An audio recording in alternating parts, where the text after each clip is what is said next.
This is a generational heist for the Los Angeles Lakers as a brand new report is dropped as it pertains to one player in particular that not only has fans absolutely fired up, but this changes everything for the Lakers going forward. Break that down as well as discuss a few other updates. The transactions are really starting to inch closer and closer, and of course, reports are starting to escalate surrounding this Lakers team. But before we get into it, folks, you guys have been absolute beasts. Make sure to hit that subscribe button if you're part of the 90% who aren't subscribed to the channel. This is the place to be for daily Lakers content. Thank you guys for your continued support over here. Ladies and gentlemen, there are some rumors that are circulating. Not only some rumors, there's some brand new reports surrounding one player in particular, and that player is Herb Jones. And this is a generational heist for the Los Angeles Lakers. And let's, of course, start with a couple things because we also have a report surrounding the Lakers being among favorites to land Herb Jones. Well, let's start with this. And this is an article that dropped linking the Lakers to Herb Jones. Los Angeles Lakers enter the offseason needing a starting center and a decent wing defender. And you can go to the second paragraph here. In a proposed trade idea from Fadeaway World, they'd accomplish just that in a deal with the New Orleans Pelicans, a trade that would move on from Dalton, Knecht, Gabe Vincent, and a second-round pick in the 2025 draft for Herb Jones. Now, we're going to have a bunch of different things here, but of course, you can see here, the Lakers are aiming to capitalize on the championship window. You're basically getting Jones for Dalton, Knecht, and a second-round pick. Now, do I think the Pelicans would give him up without getting a first? Not necessarily, but boy, oh boy, is this an absolute steal for the LA Lakers if you can get that specific trade done, because this dropped very recently, just dropped yesterday. The Dallas Mavericks are the favorites to land Herb Jones. I might have actually dropped today per Bovada official. The Mavericks are plus 350, and they've been linked to Herb Jones for a very long time. The Lakers are plus 500. And of course, the betting odds, take it with a grain of salt, but usually the betting odds are pretty accurate here. And we know that the Pelicans, a bunch of new reports came out about Zion Williamson getting traded, CJ McCollum, everybody is available for trade, but no one is untouchable. And guess what, ladies and gentlemen? Herb Jones is a beast, and not only is he a beast, he is a menace defensively. And we know that Rob Pelinka is going to be looking primarily for a center in this offseason. I believe that's going to be the first transaction that goes down. And of course, now that the NBA Finals are upon us, things are really starting to pick up. And for Herb Jones, plus 500, their second favorite odds to land Herb Jones. You look at some of his stats here. Of course, he was coming off of a defensive, NBA first team, defensive player of the year, fifth in voting.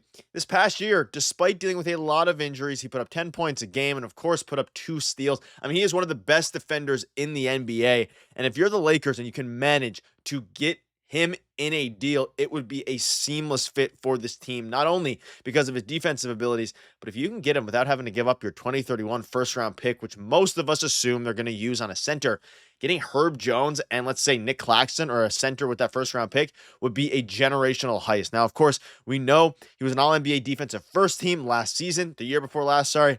And it makes a lot of sense. And he noted the report that possible teams that could have to trade multiple first-round picks to land the Alabama product. Jones has 2 years left in his contract at just 13.9 and 14.9 million respectively. He's 26. He's in the prime of his career, and he should have a ton of trade value despite a shoulder injury. If there's anything that's going to allow the Lakers to get him and maybe even outbid the Dallas Mavericks for him, it will be, of course, making the value lower. It's his shoulder injury. He's coming off of a year where he only played 20 games. And of course, how he's going to recover, how he's going to play since that injury is still up in the air, especially for someone who relies on his defensive ability. But of course, there's been some rumblings about some teams offering him multiple first-round picks. You see this here at the bottom. Whether Jones fetches multiple first comes down to several factors, such as how the outside teams gauge his value, as well as where such picks would end up landing. Regardless of where the Pelicans land in regards to trade value for Jones, he's a name they should be silently gauging the market for, just to know what to expect if they were to make him available. And all signs are pointing to them making him available. Some brand new reports came out today, and of course in the past about, the Pelicans are going to blow it up, right? They traded Brandon Ingram. They traded, a lot of guys, and they're going to be trading a lot of guys, rather. And, for the Dallas Mavericks, or the Lakers, it makes a lot of sense to try to fill up your holes. There's a lot of holes to fill with this team. You think about defensively, you need an on-ball point of attack defender.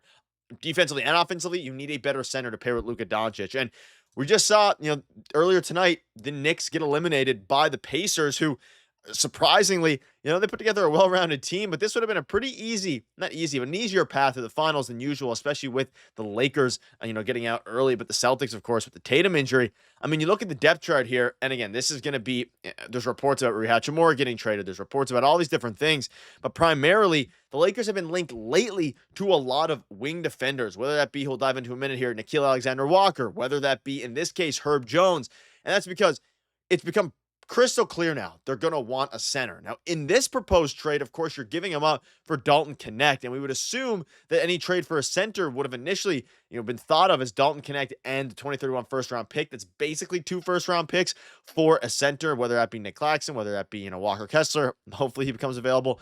But now, if you're using one of those guys, Dalton Knecht, for, let's say, Herb Jones, which I do not think that package is nearly enough for Herb Jones, for what it's worth. Dalton Knecht in a second-round pick. That's why I'm saying it would be a heist.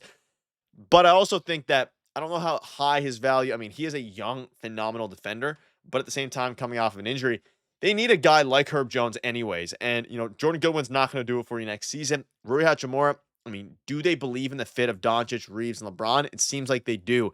So you're going to need to make some changes on the outside, whether that be Rui, whether that be Dorian Finney-Smith, to make up some of that ground here. And I think that, Herb Jones is an absolutely perfect fit. And he's been healthy the majority of his career. He started almost every single game in his career. And he's always been just an elite defender who can shoot the 3-ball. So it's interesting coming off his worst year in a while there, especially from 3-point shooting. But if you can snag him when his value's low, it's going to be interesting. But I also don't think the Pelicans are in a rush to sell Herb Jones and to trade him away, because if they're going to be looking at trades for Zion Williamson, CJ McCollum, all these guys, it's going to be interesting to see how they look at it going forward, especially with a lot of different players becoming available, like Trey Murphy III. But let's dive into a couple other things here, because we think back to January. This is January, and the Lakers were linked to Herb Jones, and this was before the trade deadline, all these different things. This was even before, I believe, that they got Luka Doncic. But we know that now the Lakers have been linked to him for so long, similar to the Mavericks, that if there is a team that has had conversations with the Pelicans in the past, would be has some assets to do it, they're not going to be able to outbid the Mavericks necessarily, or they might not be able to outbid a lot of the teams. But I think that I don't know how high the bidding's going to go for Herb Jones, even though every team could use him. A lot of teams right now are out of assets. And of course, let's say the Thunder want to go out and do it. They could, of course, outbid, anyone here. But we also know they're linked to Nickeil Alexander-Walker. And of course, this all stems back to LeBron James pay cut, all these different things. But the Lakers are linked to Nickeil Alexander-Walker. Of course, the Magic lately are linked to Nickeil Alexander-Walker. We had a video on that yesterday. Akeshi, I believe it was. The Lakers are linked to a bunch of these players because, again, they know they're getting a center, and you need a 3-and-D wing. Herb Jones on another level compared to Nickeil Alexander-Walker, at least in my opinion. But if you're looking for a cheap alternative, and let's say the Mavericks do end up, the favorites, getting Herb Jones, Nickeil Alexander-Walker is not necessarily a bad choice either, because they have to figure out these flaws in the roster, and if they don't figure it out soon, big moves are going to have to, be made here. And it seems like the Lakers are going to go all in this offseason, even though it's a bit of a foggy offseason regarding what they need, what LeBron James' contract situation is going to be, even though he's probably going to opt in here. And, maybe we might even see some Bronny minutes next year in the rotation. Let me know down below your thoughts on Nickeil Alexander-Walker versus Herb Jones. Who do you think is the best? Again, they've been linked to him for months now, almost a year. And the Lakers are now among favorites. You guys have been beasts. Thank you guys for watching. Cheers.